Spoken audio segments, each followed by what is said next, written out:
One of our good subscribers is a fellow by the name of Jim Cadizi. I guess it's Cadizi. That's the way I'd pronounce it anyway. Anyway, he's contacted me twice and said, hey, look, you know, I can make the labels that will be needed for your jukebox. You know, the coin one that says, you know, deposit a quarter, and then over on the left hand side there's the red one that says make your selection, stuff like that on the control panel on the top of the jukebox. He said, just take what you got out of the glass, from behind the glass, and send it to me, and I'll go ahead and do that, which was a heck of it. You know, that was a really nice gesture on his part. Well, I'm not quite ready to do that yet, Jim. I've got everything kind of covered up and, safely put away. We'll be getting to that probably, I hope, within the next 30 to 40 days. This is just a little too soon. And then I'll go ahead and take those things when I have more room on my bench and more room on the tables out in the garage. I'll go ahead and carefully remove them. I don't want to break any of that glass. And you know, at my age, I'm not the most stable guy in the world, so I have to kind of take my time. And when that happens, I have your email address now. I'll go ahead and tell you that they're on the way, and you can send me your mailing address, and we'll get that taken care of. I do appreciate that, though. That's a very nice offer. So I guess it looks like this old juke is more and more becoming a community project, huh? Now, if you go to Jim's YouTube channel, he has a video there that shows his shop that he's now finishing up. I guess it's pretty much finished. Look at this thing. Are you kidding me? A place for everything in its place. There's a little more of it to the left. I don't know about this. The old garage looks really good now. We got this big open space. Over here is my next job. I've got to shove all that crap against the wall, hang up a bunch of things up here on the wall. I came up with an idea for hanging tools along the wall. I'm not going to hang them on these boards that they built the building out of. I'm going to fasten 2x4s to them, and fasten. Now the 2x4s will be screwed to these pieces of wood, but only like one on each end, maybe one in the middle. The tools are hanging from the 2x4 where I can screw a whole bunch of stuff in. I just don't want to be messing with these structural boards. Let me show you what the idea I came up with. I think it'll work. During the process of cleaning up the garage, straightening things up, you find things you didn't even know you had, and we've gone through that before. But I found a whole bag of these wifey's old shower curtain hooks from the, over the tub. And I guess she bought some new ones, and I threw these into a bag and just threw them off to the side. I have no idea how long ago that was or anything. They just materialized out of nowhere. I got to look at these things, and I can go downtown, I can buy hooks, I can manufacture hooks using long screws and bolts and come up with all this crap, time consuming as can be. But when I saw this right here, I said, that may be exactly what I need. I think what we can do here is drill out that rivet right there in the center that holds this thing right here. I'll drill it out with a larger hole, and then just put a screw through it on the 2x4, right up against the 2x4, and then there's my hook. I can put a series of them, and if I need more, I can always go downtown and buy them. Okay, I have a question out there for all you guys. I could bug Brendan about this, but I bugged that man enough. I mean, he must think I'm a total moron sometimes. I know how I want to do things, but I like to ask Brendan a lot of times to get his input, and I don't always offer him my idea first. I like to ask him what he thinks. He comes back. Sometimes he comes back with the exact same answer I have, and I don't tell him. I just go ahead and do it. Sometimes I say, yeah, I was thinking along those same lines.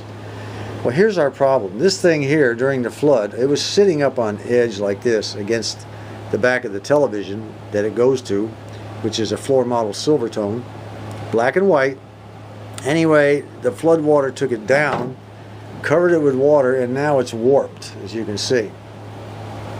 And I don't want to put it back on there like that, because this, the neck of the picture tube will be behind that. And if you bend this thing down this way and bend this thing down this way, it could put a lot of pressure on the back of the tube, I don't, on the neck of the back of the, you know, the rear of the tube where the neck is, I don't want to do that. I want to be able to straighten this out. This is, it is hardboard, or what they call masonite.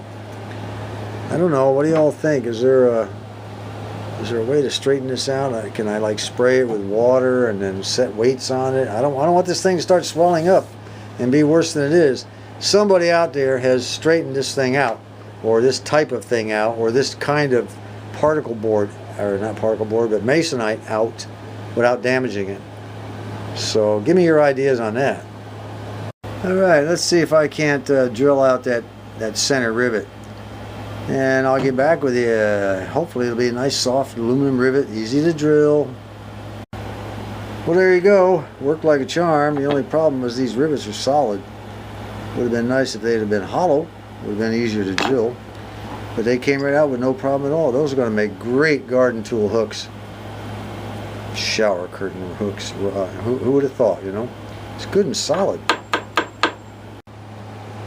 Also inside that bag of hooks was a different kind of hook. Look at there.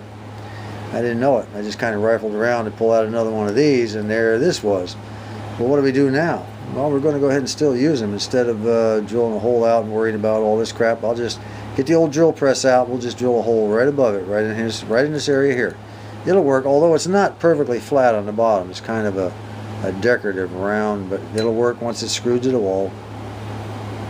And a little quick update on our second growth of potatoes that I didn't expect. They just sort of shot up on their own. I just can't believe it. Next year I'm going to have a second crop all the way across here. These are all volunteers. They got nice little flowers on them and everything. I'm not really exactly sure when to harvest them. I don't think I'm going to be able to wait until they completely roll over and turn brown. I've never dealt with a second crop before. We have a few others cropping up here and there, but they're not going to do anything. These are the big ones. I'm just amazed by that. And Scott Johnston, remember that little tiny horseradish plant? I had that just a tiny little nub is all I had left on a sprig of a leaf about that long. This is what she's looking like right now. Can you believe? Look at the size of these things. Amazing. Anyway, what I did was shoveled all the dirt. This was over here in the corner of the box, and I shoveled all the dirt this way, then moved the box over so it's now in the center. That gives me a little clearance with the potatoes too.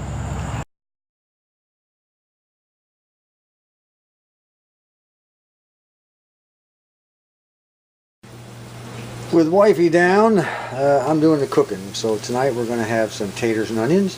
They're almost done. And we got a little yellow squash and onions frying in there. We got to fry them down a little bit. And we've got some cornbread in the oven. And over here we've got some purple whole peas that just about ready to come out. I think I may have to warm them up a little bit more. Gonna be a good supper tonight. By the way, I discovered a new seasoning. It's called Complete Seasoning, and I'll tell you what, this is really good stuff.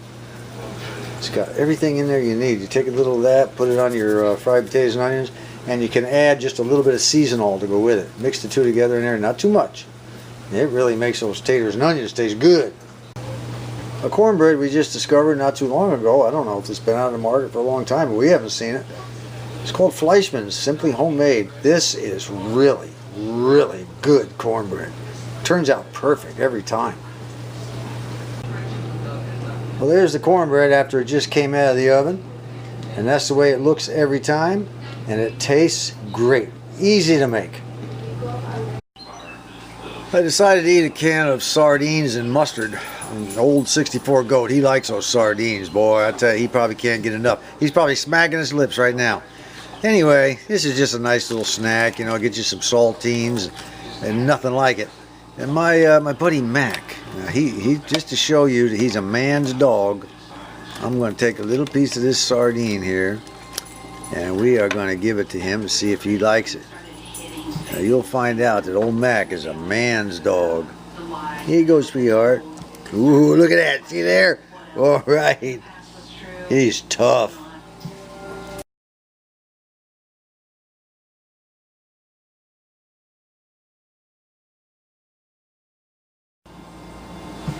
He's in this bunch right here, returning from the Crucible. This is Charlie Company.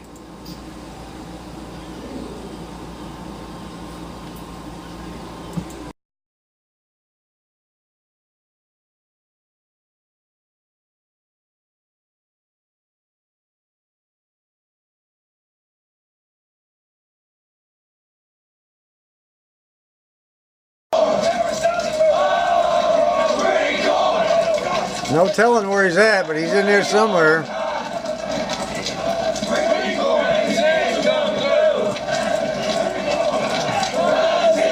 I'll tell you what, they're bone tired after 54 hours. These guys are all just moments away from being Marines.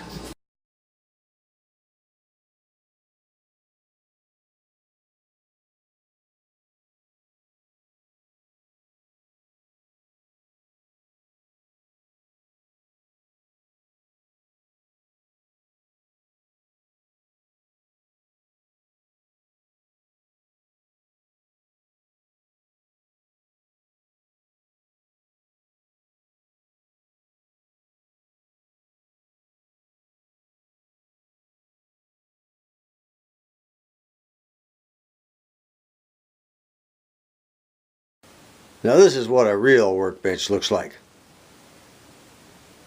Yeah, probably needs a little cleanup though, huh? Until next time, this is John.